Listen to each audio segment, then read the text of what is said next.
just before you get off at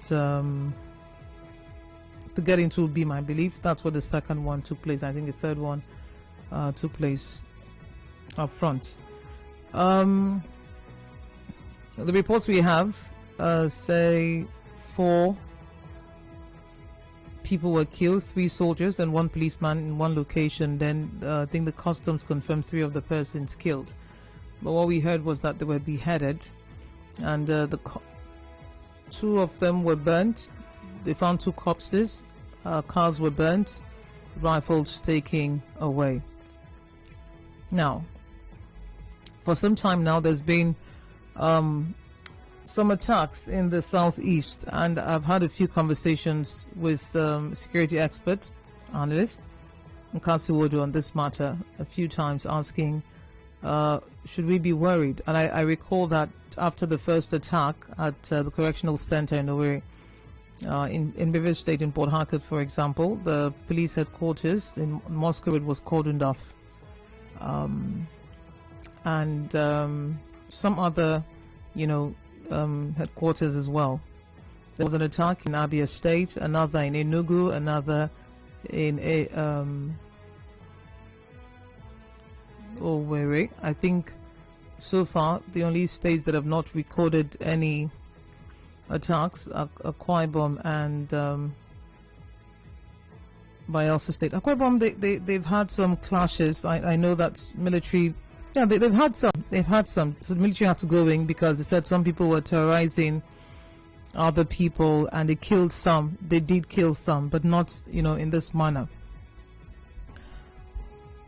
So the governor of River State, Nyesom Wike, has come out to strongly condemn and denounce the APC also, and a few other people. The police couldn't give us much information because they said the details they had at the time. Our correspondent spoke with the spokesman was sketchy, but we've had some other people come out to speak. The critical government chairman, that happened in his domain, has come out to say that they're in shock because the area has been relatively peaceful. So I have my guest on the show this morning. We're looking at security in the southeast and the south. Nkasi Wodu joins me on the phone this morning. Good morning, Nkasi. Thank you for your time. Good morning, Enoh. Good morning, everyone. Thanks for having me. Okay, so we're going to start off with this very pertinent question. What could be driving this insecurity at this time in this region? So first of all, I really want to also join a lot of people to condemn whatever happened. Organization Pin Foundation has collected has shown that this is something that has actually existed for close to 4 months. It's just that in these instances, the attacks are now specifically targeted at police formations or law enforcement formations, either at checkpoints or in barracks or in correctional centers. So it's something that has been going on for a while, and it's really sad and very worrisome, really. As regarding what the cause would be, I don't think that we can really separate all of the issues that happen or all of these attacks from the current insecurity landscape that actually dots the Niger Delta, and we have seen this kind of attacks happen in Akwa Ibom. We've seen it happen in Delta State. As I think last month there was a weekly report that came out about attacks on law enforcement officials. So we've seen that happen in Delta State, we've seen that happen in Akwa Ibom as well, and in other states. We've seen that happen in those states as well. So this is quite worrisome. A theory could be that these are criminal elements attacking law enforcement as a means to get their guns, sort of to drawing from the way that insurgents up north actually attack the security agencies as a way to also get some of their assets or weapons, which they use to prosecute violence against people.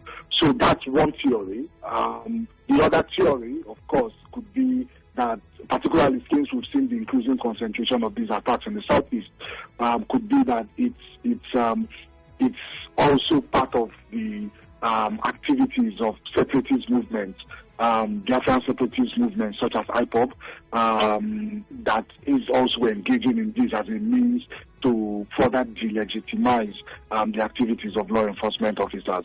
Regardless of the theory, I think that we can all agree that this is very troublesome, and it is something that urgent attention needs to be paid to. Urgent attention, we've heard condemn, security agencies, sit up, beef up.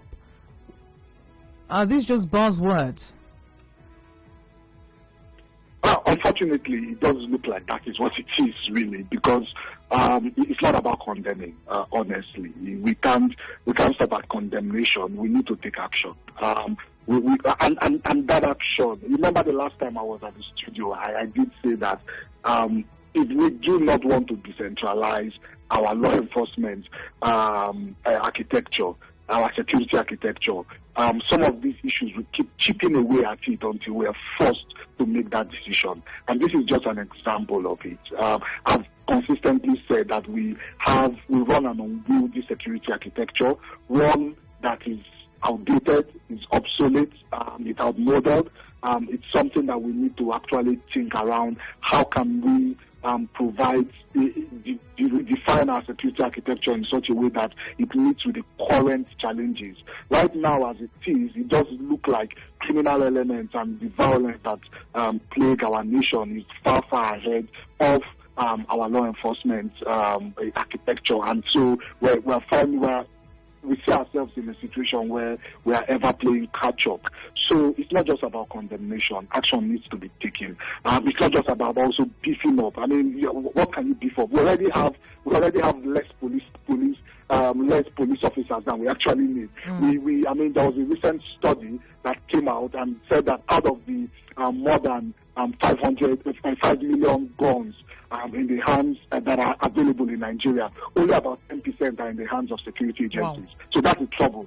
That's something that we need to worry about, really. So it's a decision that we need to make. We have situations where criminal elements or perpetrators of violence have sufficient weapons to outgun security. So picking up is not a problem here. We need to, first of all, begin to pay attention to some of the roots of all of these issues, whether it is separatist movements or agitations in the southeast, whether it is issues around armed violence and militancy agitations in the south-south. These are some of the things we need to pay attention to. We need to find a way to focus on the root causes of these things so that we can address them willingly. Because I have never seen a situation where guns have actually quelled insurgency. It has never happened. Because radicalization is a very dangerous thing. People would willingly go to die just because of something they believe in, and that's a very dangerous problem. So we need to have a coherent strategy, a coherent security strategy. With all of these issues happening, have I seen South-South governors and Southeast governors come together to say, oh, we have a common problem, how can we address it? That has not happened yet. When is that going to happen? When are we going to look at this and to ensure that it happens? In 2020, last year, the South-South governors stated that they wanted the Brace Commission to come up with a model for regional security for the region. What has happened to that? It does seem like nobody is following through with that issue. And so these are some of the concrete actions that we need to be taken beyond buzzwords, beyond the rhetorics of condemnation. If security officers are being targeted and they are being killed by people that we don't even know who they are, then that is very, very worrisome. And the intention is actually to strike terror in the hearts of everyday citizens. And also in the hearts of the security forces, I dare say, because we've seen some pockets of violence recently, and nobody showed up. So perhaps the the terrorists are working hard to ensure that, they also drive into the heart of the security agencies as well. The last time you were here, we talked about the Ebubeago, and you said that you didn't think that they were ready with that outfit.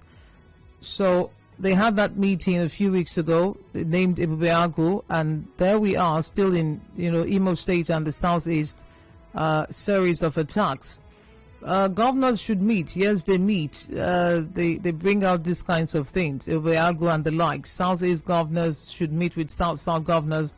What should they be doing in those meetings beyond just saying things? Or is it that they're overwhelmed? Or maybe they don't even think that we have a real problem? I mean, at least at this point, even the blind person knows that there's a huge problem. I think that these meetings need to go beyond rhetoric. First of all, we need to find out what is the problem. Who are these actors? We can't just keep guessing, right? Who are these actors? Who are the people that are responsible? What do they have? What is their strategy? How are they infiltrating? How are they infiltrating law enforcement to the point where they are able to attack them without law enforcement officers knowing that this is coming from afar off? So these are some of the issues that we need answers to, because that is what will feed into a more robust strategy, a more holistic strategy of addressing this issue. And again, one of the things I've noticed in Nigeria, and it's also something that happens in other parts of the world as well, is that there is a tendency to deal with problems in silos. So we have IPOPS issues, but we deal with it in silos from issues around agitations for good governance. So we have issues around armed conflict, and we deal with it in silos from issues around poverty and unemployment. I mean, so these are things that we cannot afford to do anymore. Because we need to find out what are the root causes of this. What are the main grievances of the actors that are involved here? So there needs to be an actual assessment of the situation, and then from that assessment, we can identify what the problem is. Because guns, again, I'm going to say it, you cannot outgun terrorism or insurgency. I've hardly seen that happen because it is an ideology. You cannot kill an ideology with guns. It's something that you need to actually focus. You have a main strategy around that, some of which includes de-radicalization, some of which includes building trust. There is a deficit of trust between citizens and their government, and this is more so in the Southeast states as well. So how are those Southeast governors? Are they putting this into consideration when they think about a security strategy? Because it's not just about providing guns to more police people. I mean, and that's what I also see the federal government do. So last week, the presidency came up and said, we're not going to fold our hands and allow this happen. And we're going to send more people to more security agencies to quell this. You cannot quell this. I mean, it's like we haven't learned anything from what is happening in the Northeast and in the Northwest. We just keep repeating the same mistakes again and again. And sadly, it seems like we are poised to learn from it the hard way, which doesn't bode well for citizens. But when you talk about lack of trust, in this stead, the police and the security agencies are also seen as part of government. And it looks like the more we talk about it, the more they corrode whatever is left of goodwill that they should enjoy. So, I mean, you mean the police as the law enforcement, that is? Yes, law enforcement agencies. Yeah, exactly. I mean, and it is, you remember that in 2010, this is exactly how Boko Haram started. It started with attacks on law enforcement agencies, on police stations and on police formations. That's exactly how it started. So either someone is trying to borrow a book from that or something, I don't know. At this point, your guess is as good as mine, because these are not the kind of things that you make guesses about. It's something that you actually need to get information from. But I agree with you completely. It doesn't look like law enforcement officials are actually, it doesn't look like they are doing their best to win the trust of the people either. I mean, they aren't. right? I mean, both in terms of human rights abuse, both in terms of the extortion that happens, both in terms of all of the atrocities that happen with police officers or perpetrated against innocent citizens. And it looks like this is a common theme that we keep talking about. I mean, I'm almost sounding like a broken record whenever I come on Nigeria Info, because it's the thing that we keep talking about again and again and again. If it's important that law enforcement agencies have legitimacy in the eyes of the citizenry. It is important that they have legitimacy in the eyes of the people. And the best way to do this is to build trust, is to take a step back and get people to understand that you are for them. One of the worries I have is when people burn police stations, it is much more than an act of burning police stations or attacking law enforcement. It is a way to show that, see, you are not legitimate in our eyes, and that is very, very worrying. Okay, so along the airport road, Yomerelu access, where the attacks took place last night, we hear that one of them was a customs checkpoint. I'm wondering, do you think that there's any reason why we would have that within, that axis, considering that we don't share a border with, any other country or any state that, basically with any other country? I mean, so that's a very good observation, and it's something that is a question that has been raised in my mind as well. But I don't know the thinking behind the Nigerian Customs Service and why they would have checkpoints why they have checkpoints in that area, particularly seeing that there isn't any proximity to the ports or any of the seaports or to any of the borders. Maybe an argument can be made about the airport. But then how many international flights occur from Port Harcourt Airport on a weekly basis? So I cannot really make any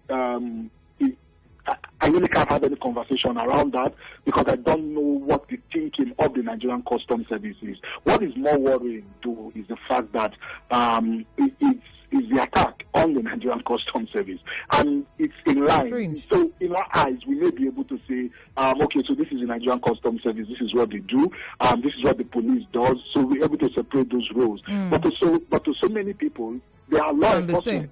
They are a symbol of government. They are a law enforcement institution, a security institution, and so I would understand why people would want to take those kind of actions, which is condemnable, really, really, really condemnable. I know that the law enforcement in Nigeria has a lot to do in terms of rebuilding trust, in terms of actually cleaning up its image, but attacks on law enforcement is something that every well-meaning Nigerian should condemn. All right, Nkasi, there's also a matter about, you said we shouldn't be guessing at this point. The government shouldn't be guessing about who is doing what. The outgone police IG said the attacks in Imo State, the correctional center, the police headquarters, and the other prison was carried out by IPOB, and IPOB said we're not the one. Now, over the weekend, the country home of the governor of Imo State, Hope Uzodimma, was also attacked. IPOB again, IPOB said we're not the one. In the news, I heard Samuel Wanosike, Equerry local government chairman, again say that IPOB, was responsible for the attack.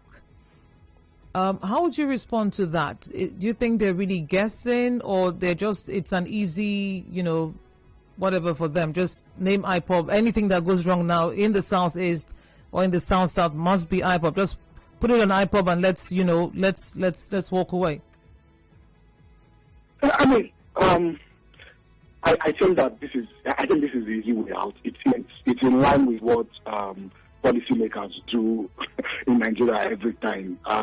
We want to quickly point a finger at the cause of the issue, and so that we can just completely move on.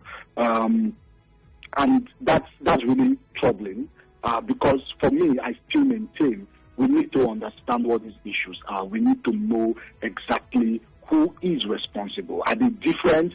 Are they different people? Are they the same and why are they doing this? And also, there's something that we aren't actually paying enough attention to.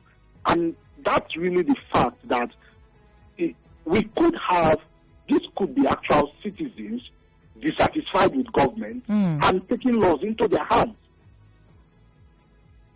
So it's something that nobody's paying attention to.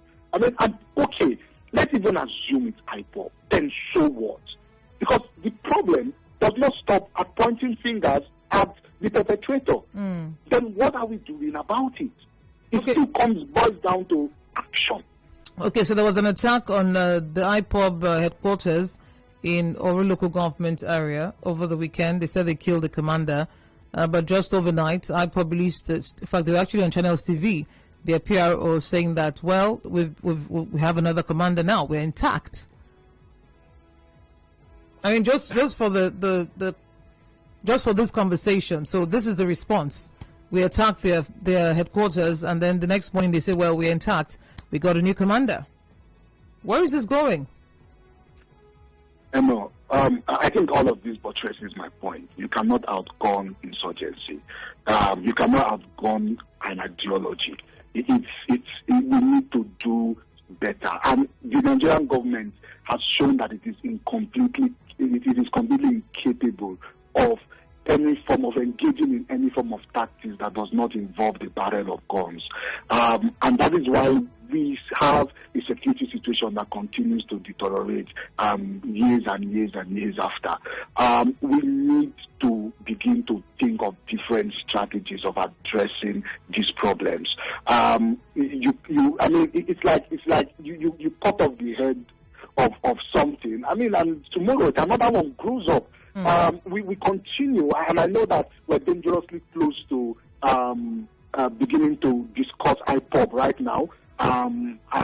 Yes, and while I agree that IPOB could be one of the primary suspects of all of these attacks, I think that we also need to look deeper. So my issue really is that we continue to underrate the level of organization. We continue to underrate the level of strategy. We continue to underrate the level of coordination that insurgent groups have in Nigeria. We did that with Boko Haram, and we learned, I mean, obviously we haven't learned it the hard way, because we're still trying to repeat the same mistakes again and again and again.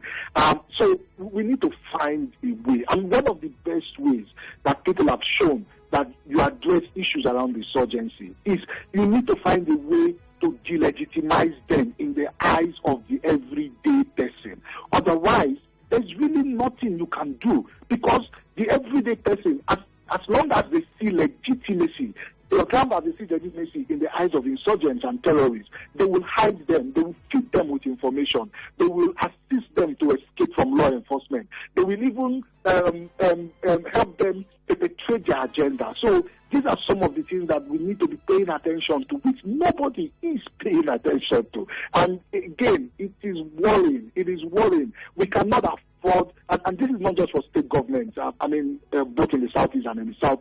It's also about the federal government as well.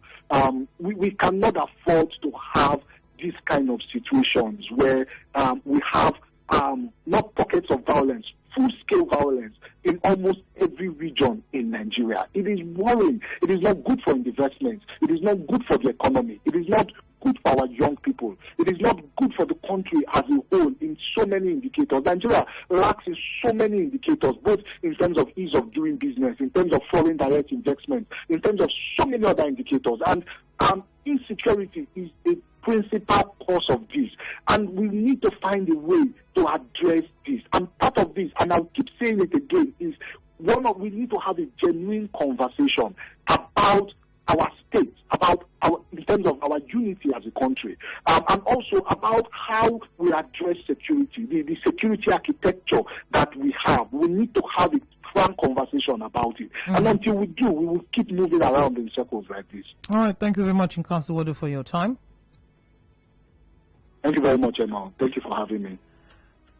So when we have these kinds of conversations, we're very quick to expand it to as a nation. But even within states, we have insecurity. We have people groups targeting each other endlessly, supremacy battles and all those, are those not, I mean,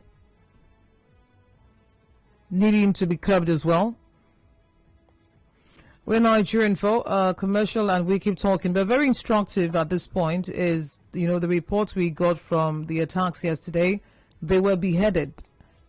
So when you hear IPOB and you hear beheading, you want to ask, all the attacks attributed to IPOB in the past, most of which they have denied, have they ever beheaded anyone? And someone says, oh, Enoh, it's a signature of River State cult groups. It's not something that is done elsewhere. So where does that leave us? We're Nigerian for commercial. We keep talking. To stay tuned. We crossfire in the morning. Crossfire in the morning. Get into the midday dialogue and tell you about the hard facts, and then let's talk into the chat station. All for you on 92.3 Nigeria Info. We crossfire in the morning. Crossfire in the morning.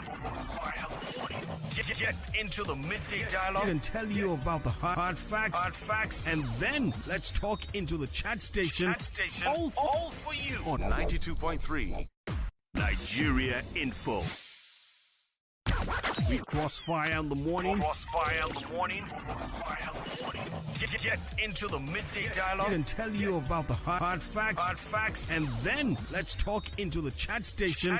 All for you on 92.3 Nigeria Info. We crossfire in the morning. Crossfire in the morning. Get into the midday dialogue and tell you about the hard facts, and then let's talk into the chat station. All for you on 92.3 Nigeria Info. We crossfire in the morning. Crossfire in the morning. Get into the midday dialogue and tell you about the hard facts, and then let's talk into the chat station. All for you on 92.3 Nigeria Info. We crossfire in the morning. Crossfire in the morning. Get into the midday dialogue and tell you about the hard facts, and then let's talk into the chat station. All for you on 92.3 Nigeria Info. We cross.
15 minutes before 9 o'clock, we are talking security, the matter that is on the table, the killings, beheading, burning of security agents in Rivers States, the Omagwa, Omerelu axis, Ishopo rather, axis. Oh, well, at least to Omerelu. Omagwa, Ishopo, Elili. Yeah, that's what we have reported. So we will take some messages now, then a few phone calls. It's a pity that we got a waxing insecurity issue going on in government should employ basic smart techniques. It's not surprising. It's surprising that simple CCTV is lacking in major trouble spots areas. We need CCTV on government buildings, road junctions, walkways. We're just joking and talking when we should match these guys with simple intelligence. Well, there's no light. So that could be a reason. Also, solar power. They will still go and steal. I mean, somehow the citizens who have failed to understand that it is our money, it's our taxes that we use for these things, will still go and vandalize. And we also have another group of people, teeming youths they are called, who don't have work. So it might just be an experiment for some of them. For others, I don't know.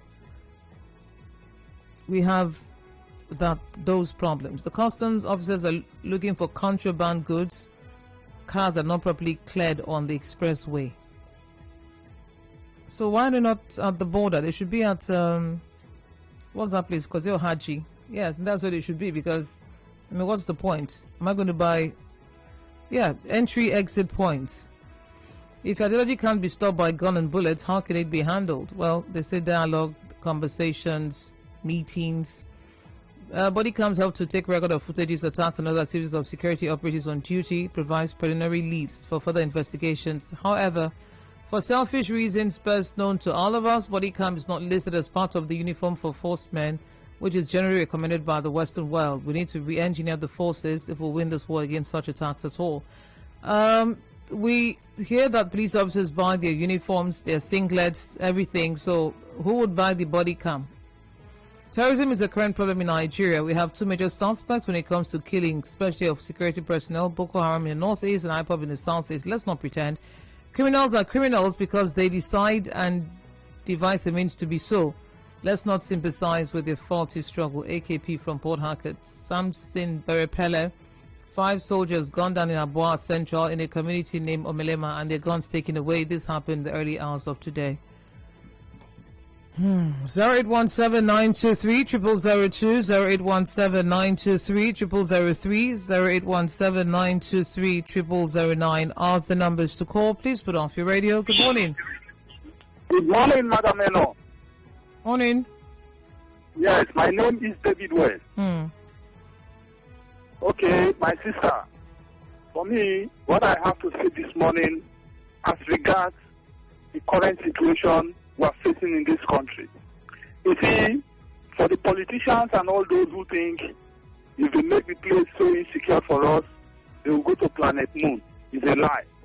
I want to advise us to go and pick up a copy of the poem of J.P. Clark of blessed memory, The Casualties.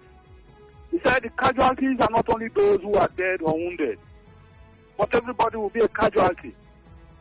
And I want to also advise, with the rate at which we are progressing very fast, don't be surprised you wake up one morning by 6 a.m.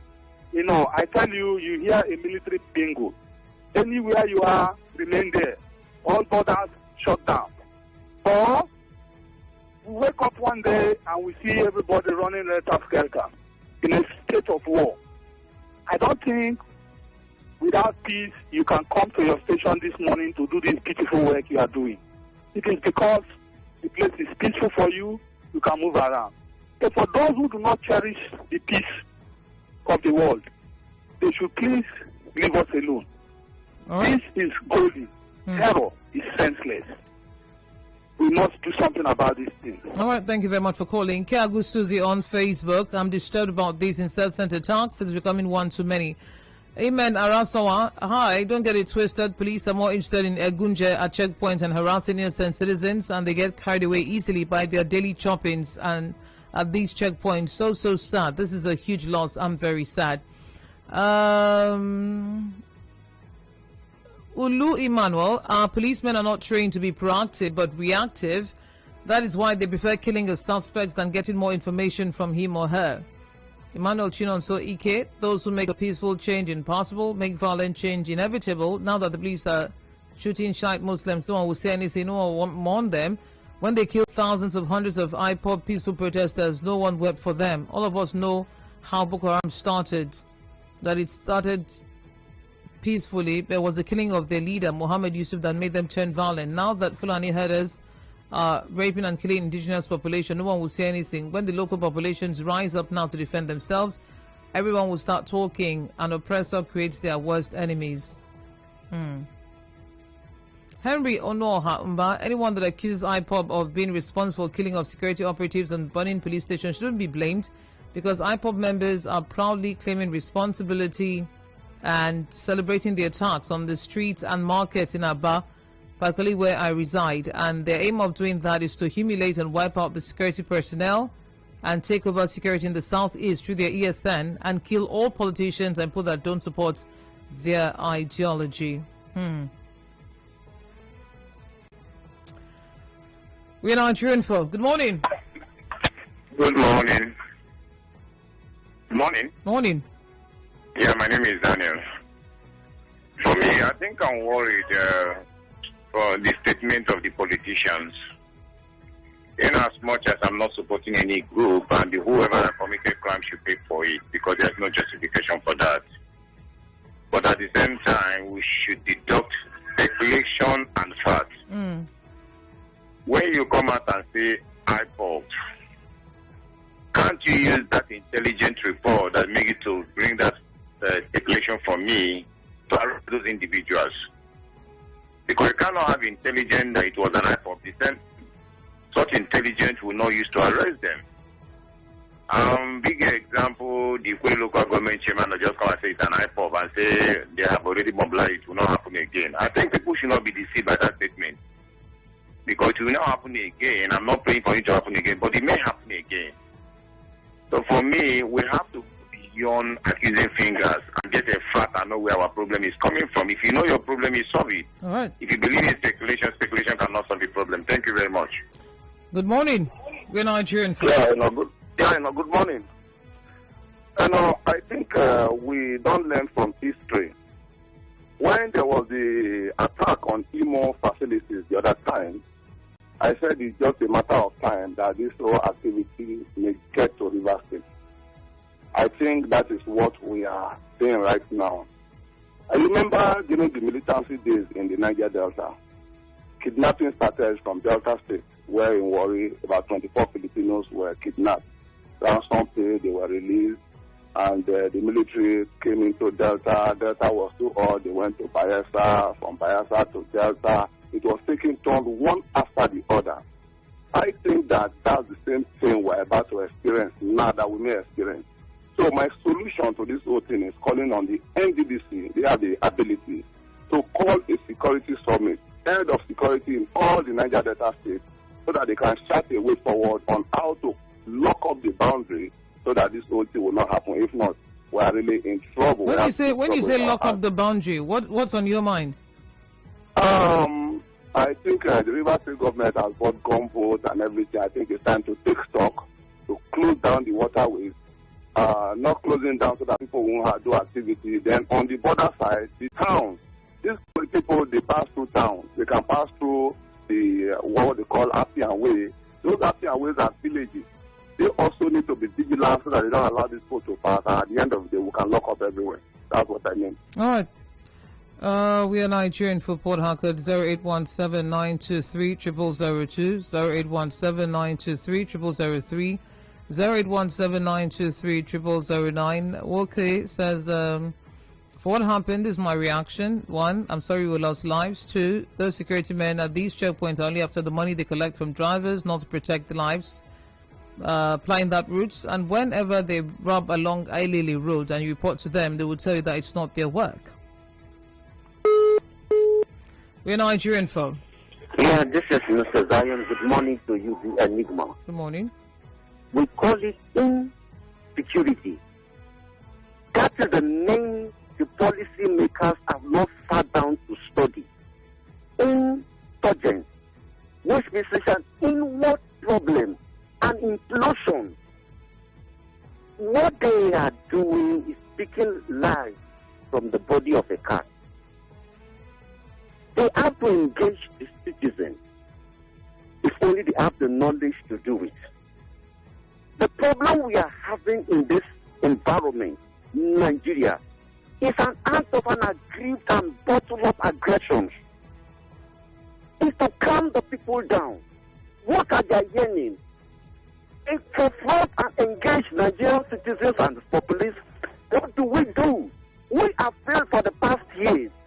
The youth, we are giving you this number of jobs. The unemployed, we are engaging in social practice and social trade. We agree, we are apologizing for this reason. You go to the prisons. We are freeing you inmates who have served for over 5 years. These are the way to ameliorate issues and how to solve insurgency. When you check the modus operandi, they are not attacking the vulnerables anymore. They are attacking the armed and the policy makers, and which is unfortunate. Now we can't even say release the army, because the armies have been on the street already. Before, when you see the Nigerian army, you know that you feel the pride.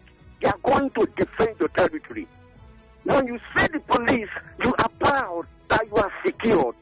But today we are not longer proud anymore. And we are happy with the sound blast of the Nigerian army rifles. We are proud of the bomb blast when they are attacking other nations or defending our territories. But now we are sad. Even the Nigerian security agencies need to apologize to Nigerians. All right. These are the easy ways to solve the insecurity issues. Then those who are vying for secessions or whatever, they too will mellow down. All right. Because every atmosphere has been appeased. All right. We'll have some. Good morning. Good morning. No. I want to start by saying millions of times people have been calling, both in the media, telling them, because I had the white analyst on the line saying that we need a solution. For millions of times, people have been calling on the radio and to other communication channels, and they have been saying, let there be company and industrial provisions to employ the millions of youth that are idle and jobless. It is not working. Then we know that the profession of arms into this country came as a result of the politicians now giving guns and arms to the youth. And today, see the bad results we're getting from it. And now we said that this banditry in the nation now, it's not something begin to, how do you call the airports? The attack at Andore and Ogoni was it also the airports?